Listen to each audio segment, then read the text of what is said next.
Hey y'all, it's Leslie with Follow the Petals, and I thought this evening I would do a walkthrough of my 3 garden spaces, my front garden bed, my side garden bed, and then my backyard space, just to show you what things look like here at the beginning of the gardening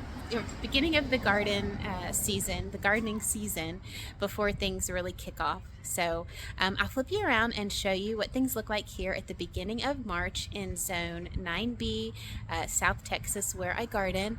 And I also want to do an update on my seeds that I started in my last video and show you how those are doing now. So I'll flip you around and let's take a look. Okay, so I'm actually going to start on the front garden bed. I'm losing light really quickly, so I'll try to do this quick as I can. But I have my big hollies that are doing good. Nothing's been trimmed. I'm just kind of letting it do its thing. Over here I have 3 sunshine ligustrums, and these are, the first one I thought I was going to lose it after the freeze. It really freaked out, but it's starting to fill back in, so I'm just going to let those fill in completely and get nice and bushy. And then over here I have my foxtail ferns. Y'all will see that I really like those, and they do really good in our Zone 9B here in Texas. There was a lot of dead stems from the freeze that were in there, but I managed to cut all of those out. And then over here are my, what are these called? Sprinter boxwoods. I have a couple of them. I have 1, 2, and then 3 out there in the distance.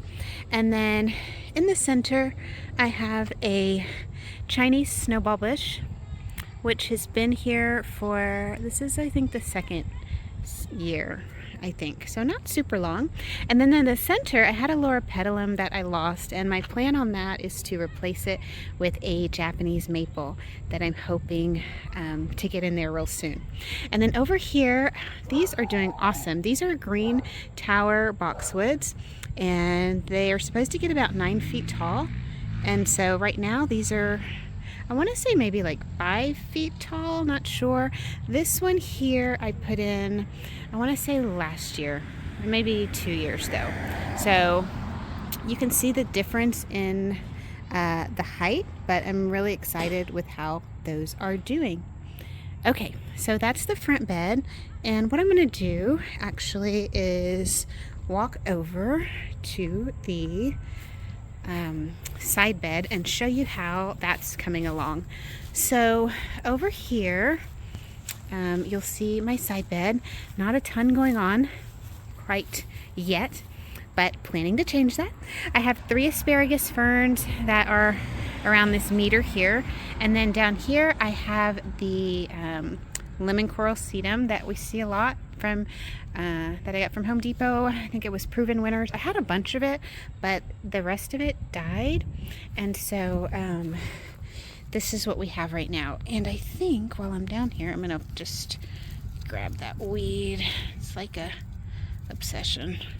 Okay, perfect. I'll just throw it in there.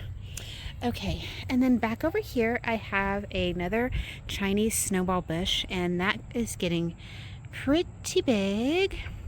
This has been here, I want to say I've had this maybe 2.5 years, but I may be wrong on that. It's been here longer than the one in the front. And then over here towards the back I have Play in the Blue Salvia. I believe that's Play in the Blue Salvia, and I had 5 or 6 of those, and that's the last one left. A couple of freezes and heat waves and different things took the others out, but that one is holding strong, really beautiful. And then over here up on my obelisk I have a David Austin Claire rose that I pruned back not too long ago, and this puts on really pretty yellow buttery white roses that I just love. They don't hang around very long, but when they're there, they're really pretty. And then here in the front, I have 1, and then over there you'll see 2 and 3 Shasta daisies, and I'm planning to put some kind of perennial up here and tuck in some annuals in between, so we'll have to come back for that. And then here in the front, this is my Little John bottle brush that the freeze just did a number on, but it is putting on fresh new green growth, and so I'm super excited about that. So this is the front bed, And this is where we're at for right now. So let me take you now to the back. Okay, this is the backyard space, and over here, in a previous video, I put down a lot of cardboard and mulch, and I've added leaves to it over the months, but this is a garden bed that's just waiting for new things to be planted in it. So over here is all shade, so I'll put something shade loving there, but for right now, I have a lot of space to work with. So I have 3 Texas sage, which should get nice and hefty and take up a bulk of this space. So that's what I have back in here. And then back in the corner, there were 3 hummingbird bushes, but the freeze cleared those out, and they hadn't been in the ground for very long. So I don't know if those will come back or if I'll have to start over, but I'm kind of anticipating starting over. Lots of weeds and things in the grass that need to be dealt with, but haven't got to that yet. In the center, I have a crepe myrtle. This crepe myrtle, I want to say it's like a pinkish purple color flower, and it gets only about I want to say 8 to 10 feet tall. It's a pretty small tree, but I'm planning to have like a little grass pathway that just goes between garden bed on the right and tree on the left. And then back in here, wherever there are leaves is a planting spot. So I just need to define the edges of the bed, and that's all my things to do this spring. Back in here, these are canna lilies. They died back for the winter, and I've already removed the dead part of the plant. So we should have canna lilies here come summer, closer to summer. And then in the center is a temple of bloom. Now this was gifted to me, and it's never really done great. And actually I'm gonna go scratch it and see if it's even still in the land of the living. Ooh, it is. So the first few months that it was in the ground, it looked really bad, but it's had some time. It had the winter to kind of just hang out. So we'll see how that does this summer, and then, or this spring. And then back over here, I'm gonna watch out for landmines, gotta get after that. There are elephant ear bulbs that are planted that I started indoors, and they're now outside. So wherever there's this, if you can see where their sticks are up, I don't know if you can see it, but there's about 6 bulbs planted with giant elephant ears. So this corner should just be thriving with tropicalness really soon. Here is another temple of bloom, and this one I got a lot bigger, and this one's done really great. It's just lost its leaves for this season, but I'm looking forward to seeing what that'll look like once it wakes up, and I'll define the bed and mulch it and make it real pretty. But that's where it's at right now. And then over here, I have this big tarp on the ground for a project I'm working on. We'll talk more about that later, but for right now, I'm gonna go over here and just show you. I have banana tree. This is my ice cream banana tree, and it has actually started to opened up a new leaf. It's this guy right here, nice and bright green. So I'm just gonna leave this old stuff on for a little bit, but it's putting on new growth, so that's really good to see. And then that's all I have back in this bed. Need to clear it out and just, you know, kind of define the edges, and then mulch it with some nice pretty mulch. I've just been throwing leaves on it, which works fine, but it's not super attractive, so I want to work on that. I have another asparagus fern there in the corner, and I do need to wake the sprinkler system up. It was winterized, and now we got towels falling off and all that good stuff. Over here, the last section, let me walk you over this way, forgot. I did put some cardboard down, and I put more mulch over it, but I didn't have a ton of it, so that's why you can still see cardboard. But there is an aster shrub that has been planted that's doing really good. And then back over here is another foxtail.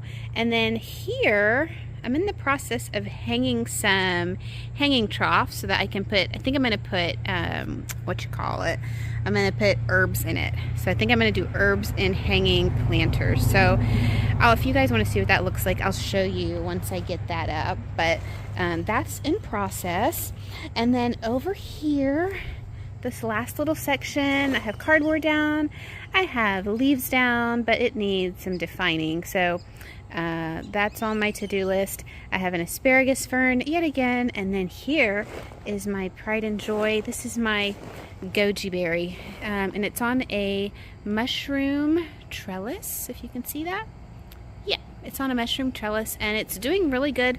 It's been in here, I want to say, since maybe like October, and this thing is taken off. It doesn't need me to care for it at all. What I do is I do take these longer stems and I've been tying them up so that this thing has some support. But they get these really pretty little orange goji berries that are super healthy apparently. So I'll show y'all what that looks like. I'll plan to show you what that looks like whenever that happens. And then the last thing I have, another tarp for a project, which I'll show you later. But the last thing I have is my raised bed, just a little cheapy thing I got off Amazon, and I think I'm gonna put sunflowers in there. We'll see. Right now it's just kind of hanging out. So that's what's going on in the backyard. Now let's go inside and do a quick update on how those seeds that I started, let's go see how they're doing. Okay, these are the seeds that I started in my last video. Overall, I was pretty happy with how everything turned out. I'll just kind of walk you through. So these are the lupine. I've been hearing them called lupin, but I don't know, lupine just feels right. So I'm just going to call them lupine. These are doing really good. All of these were the lupine that I started by soaking the seeds for 48 hours. I had started some lupine in my last video by nicking the tips of the seeds with a fingernail clipper and then soaking them, and pretty much all of those didn't do well. So definitely recommend the 48-hour soak. So I have lupine here, and I have lupine here in this container in the little biodegradable pots. So I did pot them up after they germinated. These are in 2-inch pots, and I do cut little windows in the side of these so that when I put them in the ground, I can tear it back. Let me see if I can show you, like tear it back to help it help this break down sooner and help the roots get acclimated to their new spot sooner. So that's what those cuts are, and they're in all of the biodegradable pots. So those are the lupine, and then I do have a few here in the front. Overall, super happy with how those did. Now I do have some zinnia. These are the zinnia, and they're getting pretty long and leggy. So we have one more night on the 10-day in the 40s, and then I'm going to go ahead and put these outside because we're reaching our last frost date very quickly here. So these are the Senora zinnias, and then over here, I have more Senora zinnias that I just put in the pot. So that's what's going on there. And then over here, these are the alyssum. I want to say like 2 of these. I think the first 2 are the red alyssum, and then the back 3 are the white alyssum. They've been doing pretty good, and they had a bunny ear that jumped over there, a bunny tail that jumped over there, but they've been doing fine. And then here in the corner are my bunny tails. Bunny tails had the highest germination rate out of all of my seeds, although all of them did good with the exception of those lupine that I clipped. But the bunny tails are doing really good. Now, I waited a little. I put these in wind too quick, like windy wind too quick, and so the stems just bent over. And but it's fine. I'll just let them be, and I may trim it and give it a haircut. But anyway, thank you so much for watching, and I'll see you in the next video. Bye.